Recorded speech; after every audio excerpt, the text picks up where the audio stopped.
Hello, I'm Adam and welcome in this unexpected video because yesterday my dad gave me a Philips multi-shaver and the first success is that I disassembled it and without breaking. Yeah, that's wow. He gave me that because the battery is no longer working. The standard with those types of electronics. But I have to say that this thing worked about 10 years, yeah? Okay, what will be video about? It will be about replacing the battery in the way how it would look like. I mean, in this video I will show you a perfect replacement of this battery. So, without soldering, and in a proper way that we'll see generally the same thing but different battery. Yeah, let's get started by knowing that the plus side, oh, it's marked, is on the right side, minus is there. So what we want to do, at the beginning we could unsolder the battery, and I will use a fume extractor, which I described, which I reviewed on the previous video, so check it out if you didn't watch it, because it's really nice.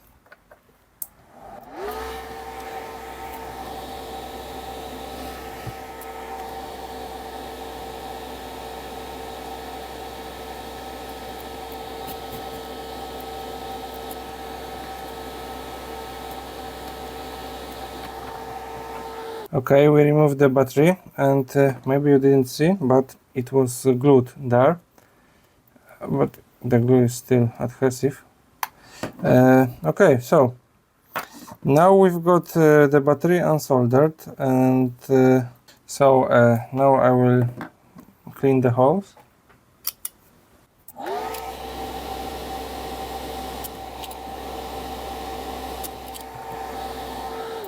Okay, holes are clean, board is prepared for new battery, so we can just put it on the side, those two, and that's how looks the battery. And as we can see, this battery is not soldered, and yes, you shouldn't solder the battery, because when you put the soldering iron on the battery, you are hitting the battery, which is really not safe, and you shouldn't do that. Yeah, and in this example, it's standard battery for those types of electronics, and I found a really nice replacement for that, because it's the original Sanyo. So yeah, first of all we have to get those metal connectors and those nickel straps. Yeah, they are named nickel straps. I've got a piece of nickel strap there, and I will try to cut something similar to this one. Yeah, that's challenging. The next thing is that we have to connect somehow those straps. Oh my gosh, how I cut them, whatever. We have to connect those straps to the battery, and there are a few accessible toys, I would say. The first one, the cheapest one, looks like this, and yeah, it's much reinforced version, and it's, to be honest, it's still not working. I mean, it worked at the beginning. There you connect a battery, like car battery or something, and there are terminals. And yeah, so it comes with thinner cables, and generally, to be honest, I spot welded one battery. I don't know how it worked, but it works up to date. But generally the weldings are pretty weak with this thing. it's cheap, and at this time it's not longer working because the spot welds are so weak that I just couldn't trust it. So I had to buy better toy.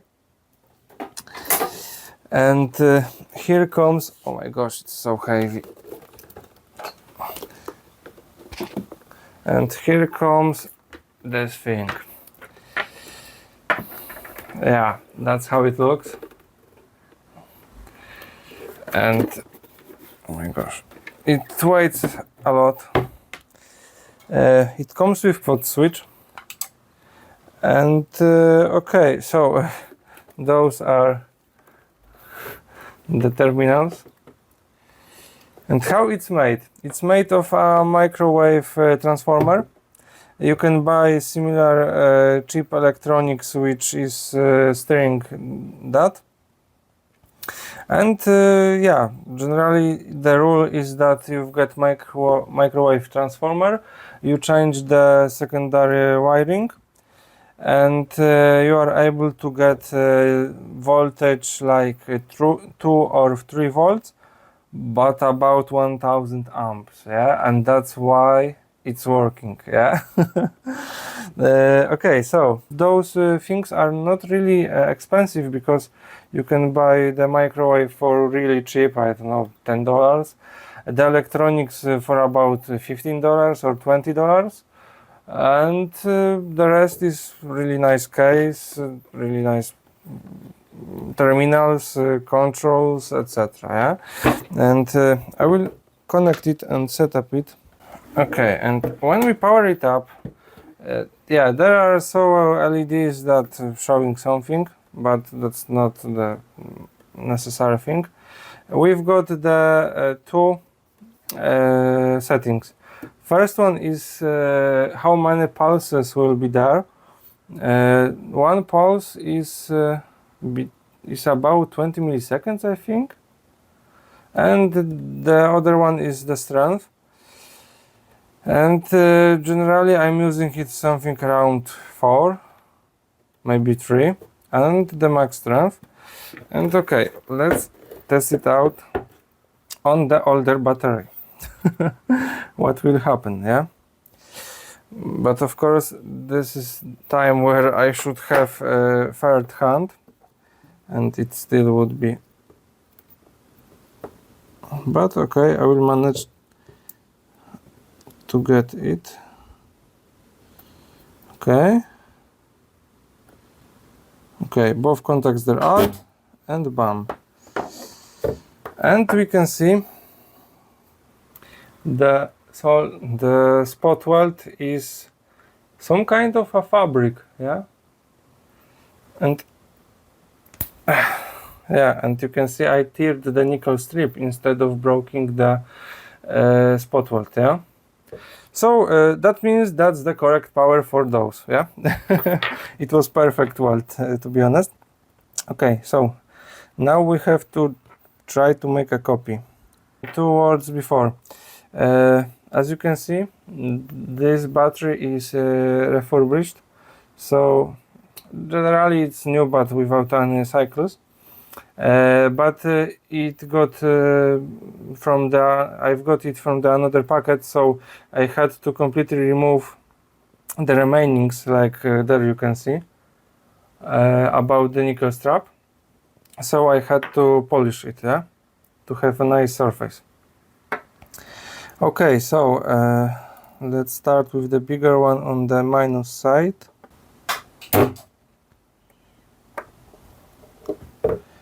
And yeah, it's holding it nicely, but I can see a little bit of place where I can put it again. And yeah, 4 spots will hold it forever. Let's move to the another side, and we have to put it aligned. That's the hardest part, to be honest.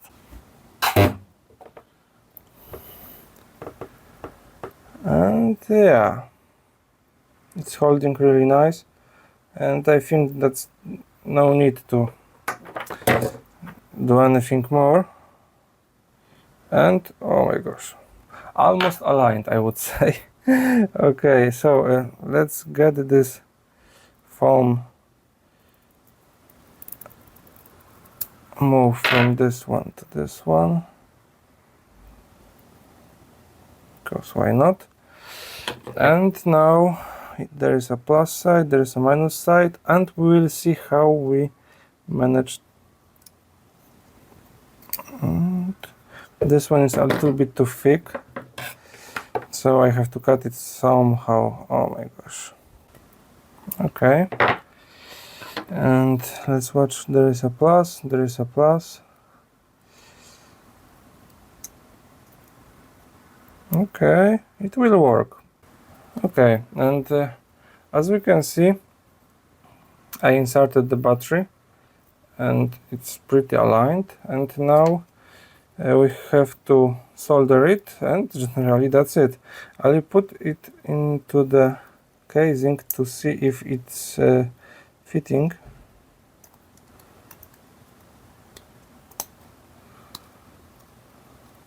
Okay. Yeah, so it looks like it's okay. And yeah, now we have to solder back those terminals, and we are done.